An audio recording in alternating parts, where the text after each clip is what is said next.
వాళ్ళు కూడా డాక్టర్ మహేష్ అని వాళ్ళ మదరే, వాళ్ళు కూడా ఇక్కడే పనిచేస్తారు ఆంధ్రలోనే. వాళ్ళ మదర్కి కూడా లాస్ట్ 6 వీక్స్ బ్యాక్ రెండు కాలు మోకాళ్ళ రోబోటిక్ సర్జరీ చేయించాము. వాళ్ళకి 2 నొప్పులు ఉండింది, నడుము నొప్పులు ఉండింది, మోకాలు నొప్పులు ఉండింది. కానీ మోకాలు ఎక్కువ ఉండేది బట్టి మోకాలది ఫస్ట్ ఆపరేషన్ చేసాము. దాని తర్వాత స్పైన్ది తర్వాత కావాలన్నా వద్దని తర్వాత డిసైడ్ చేస్తాము. సో ఈయన సుధాకర్ రాజు గారు ఫస్ట్ 8 months బ్యాక్ మా దగ్గరకు వచ్చినారండి. ఫస్ట్ ఇక్కడ అనంతపూర్ క్యాంప్లో. అప్పుడు 2 కాళ్ళు చాలా నొప్పులతో పుట్టుకొని వచ్చేవాళ్ళు. వాళ్ళకి ధైర్యం చెప్పి ఆపరేషన్ అంటే భయం లేదు, మీరు ధైర్యంగా ఉండండి అని చెప్పి వాళ్ళకి ధైర్యం పెట్టి ఫస్ట్ వాళ్ళకి ఆపరేషన్, వీళ్ళు బిఎస్ఎన్ఎల్ వాళ్ళ దానిలో వీళ్ళకి ఆల్మోస్ట్ ఫస్ట్ ఆపరేషన్ అయింది వీళ్ళ కమ్యూనిటీలో. వీళ్ళు చూసి చాలామంది ధైర్యం వచ్చి ఆల్మోస్ట్ ఒక 10 to 12 మెంబర్స్ వీళ్ళ తర్వాత వీళ్ళ కమ్యూనిటీ వాళ్ళే చెప్పించుకున్నారు. అంటే అర్థం అంటే దీనికి అంత ఇంపార్టెంట్ ఉంది. పెయిన్ రిలీవ్ కానీ, క్వాలిటీ ఆఫ్ లైఫ్ కానీ ఇంప్రూవ్ అయ్యేది, కాన్ఫిడెన్స్ వచ్చేది. వాళ్ళకంతా చెప్పి నీట్గా చెప్తే వాళ్ళకు అర్థమవుతుంది. లేదంటే చాలామంది నీ రిప్లేస్మెంట్, హిప్ రిప్లేస్మెంట్ అంటే చాలామందికి భయం, అరే ఏమైపోతుందో చేయించుకోండి, కొంతమంది నడుస్తున్నాను అది కూడా నడిచేకి అవుతుంది లేదో, బెడ్ రెస్ట్ అయిపోతాను నేను, అవన్నీ చాలా భయం ఉంటుంది. అవన్నీ లేదు. పేషెంట్ సెలెక్షన్ ఇంపార్టెంట్ దీంట్లో. ఎవరో పడుకున్న వాళ్ళు ఆల్రెడీ 10 years నుంచి పడుకున్న వాళ్ళు నేను నీకు నడిపిస్తానని చెప్పేది అదంతా చేస్తే అదంతా కుదరదు. Patient selection important. Patient fit ఉన్నారో లేదో కనుక్కోవాలి. అదంతా చూసుకొని పేషెంట్ని కొంచెం మంచిగా కౌన్సిలింగ్ చేసి మంచి ధైర్యం ఇచ్చి ఫిజియోథెరపీ మంచిగా చేస్తే అది మంచిగా అవుతుంది. మళ్ళీ 40s అంటే చాలా వ్యవస్థితం ఉంది సిస్టము. వచ్చిన వాళ్ళు కార్డియాక్ డాక్టర్ చూస్తారు, అనస్థేషియా డాక్టర్ చూస్తారు, ఫిజిషియన్. వీళ్ళకి ఆపరేషన్ చేయవచ్చు అంటేనే ఆపరేషన్ చేస్తాం. లేదంటే ఫిట్ లేదంటే 3 నెలల తర్వాత రండి, లేదంటే 6 నెలల తర్వాత రండి అని మాత్రం వేసి ఇచ్చి పంపిస్తాం. కానీ 40s స్టెరిలిటీ కానీ ఇన్ఫెక్షన్ రేట్ అని less than 2% అండి. అంటే ఆల్మోస్ట్ 1000 people చేస్తే ఇద్దరికో కూడా ఇన్ఫెక్షన్ రేట్ అవ్వదు. అయినా కూడా వాళ్ళకి షుగర్ more than 500 కానీ 600 కానీ ఉంటుంది. లేదంటే క్యాన్సర్ పేషెంట్స్ ఉంటారు, వాళ్ళు కీమోథెరపీ, రేడియోథెరపీ చేసి ఉంటారు, వాళ్ళకి ఇమ్యూనిటీ చాలా తక్కువ ఉంటుంది. వాళ్ళకి కావాలన్నా ఇన్ఫెక్షన్ అవుతే 1% to 2% అయ్యే ఛాన్సెస్ ఉంటుంది. 98% ఇన్ఫెక్షన్ రేట్స్ ఉండదు.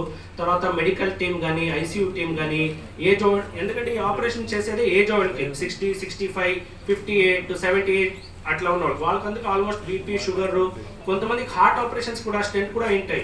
సో ఇవన్నీ కలిపి మంచి డిసిప్లినరీ అప్రోచ్ 40s అన్ని స్పెషాలిటీ గురించి ఇస్తాము. సో అట్మోస్ట్ కేర్ ఉంటుంది and success rates are more.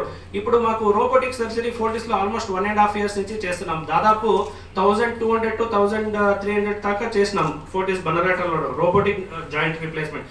రోబోటిక్లో మాకు ఈ ప్రిసిషన్, అక్యురసీ అనేది ఎక్కువ. ఎందుకంటే మాకు కన్ను ముందే కనిపిస్తుంది కాలు బోన్ ఎంత కట్ అయితే కాలు ఎంత నేరంగా అవుతుంది, ఎంత కట్ చేస్తే కాలు స్ట్రైట్ ఉంటుందో, బెండ్ ఉంటుందో కన్ను ముందేనే తెలుసు. మాకు తప్పు చేయాలన్నా కూడా అది తప్పు చేసేకి ఇవ్వదు. So success rate, accuracy, precision robotic సర్జరీలో చాలా ఎక్కువ ఉంది. తర్వాత కూడా రికవరీ, రీహాబిలిటేషన్ ఫాస్ట్ నడిచేది.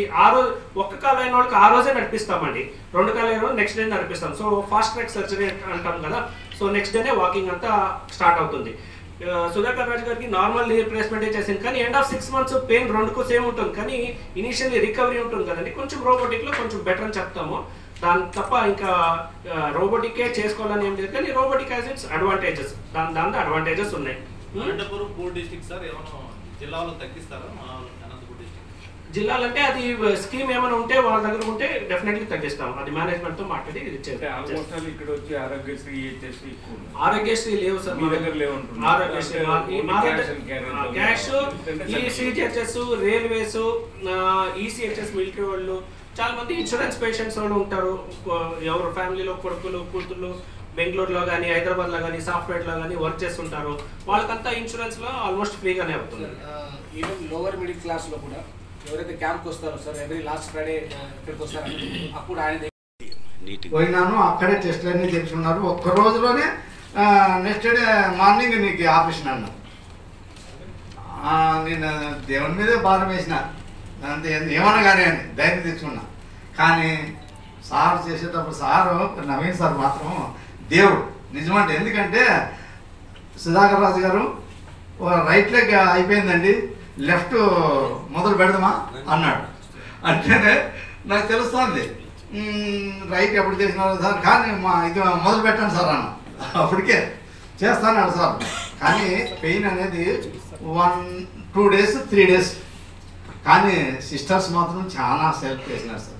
కొద్దిగా మనకి మెలకు వస్తేనే ఆపరేషన్ చేసింది నొప్పి పెయిన్ అది చూసి మేడం నాకు చాలా బాధేస్తుంది మేడం అంటే ఒక్క సెకండ్ సార్ ఒక 2 నిమిషాల్లోనే ఇమ్మీడియట్గా అటెండ్ అయ్యి వాళ్ళ ఇంగ్లీష్ని ఏమేస్తారో మనకు తెలియదు కానీ నొప్పి మాత్రము అప్పటికి మనం నిద్రలో చేరుకుంటాం.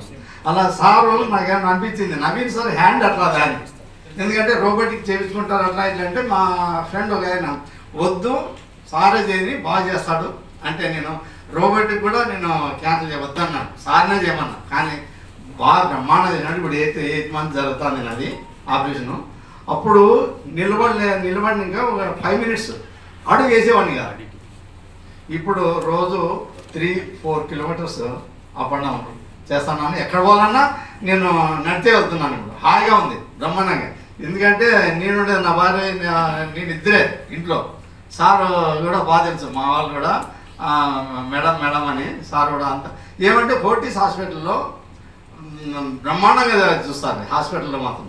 అదే నా ధైర్యం చెప్పిన నేను చేపించుకున్న తర్వాత మా వాళ్ళంతా చూసి ఈమె ఇట్లా కుంటుకుంటూ నడిచేవాడు ఇతను ఎంత బాగా నడుస్తున్నాడని మొత్తం మా వాళ్ళు ఒక 20 members వరకు పైన ఇంకా సార్తోనే చేపించుకున్నారు. కొంతమంది రోబోటిక్ చేపించుకున్నారు. మా రామూర్తి మా ఫ్రెండే ఇతను రోబోటిక్ చేపించుకున్నారు. 2-3 అది తప్ప అందరూ సార్తో చేపించుకున్నారు. అందుకోసం సార్ కూడా ధన్యవాదాలు చెప్తాడు. ఇంకోటి ఏమంటే నెల కంపల్సరీ వస్తాడు సార్. మనకి ఏమన్నా ఉన్నా కూడా మనం బెంగళూరు పోయి ఆడపోయి చూపించుకోలేము. దాని నుంచి సార్ మంత్లీ వన్స్ వస్తారు కాబట్టి అందరికీ మెసేజ్ ఇస్తారు సార్ నేను పలానా రోజు వస్తున్నానని. అప్పుడు మనం పోయి మన బాధ ఏమన్నా ఉంటే చూపించుకొని ఇలాంటి సార్ కూడా టెస్ట్ చేస్తాడు. నువ్వు పోయినా కూడా కంపల్సరీ టెస్ట్ చేస్తాడు. బాగుంది ఇప్పుడు ఇట్లా ఎక్సర్సైజులు చేస్తే బాగుంటుంది. కానీ ఇప్పటికి కూడా ఎక్సర్సైజ్ చేయాలా అందరూ చేయాల్సిందే. మామూలు ఆపరేషన్ అయిన వాళ్ళు మాత్రం కంపల్సరీ చేయాల్సిందే. ఈ మా డిపార్ట్మెంట్లో నన్ను చూసి చాలామంది బాగా ఇంప్రెస్ అయినారు బ్రహ్మాండంగా. Okay sir, thank you. పాత్రికేయులందరికీ నమస్కారం.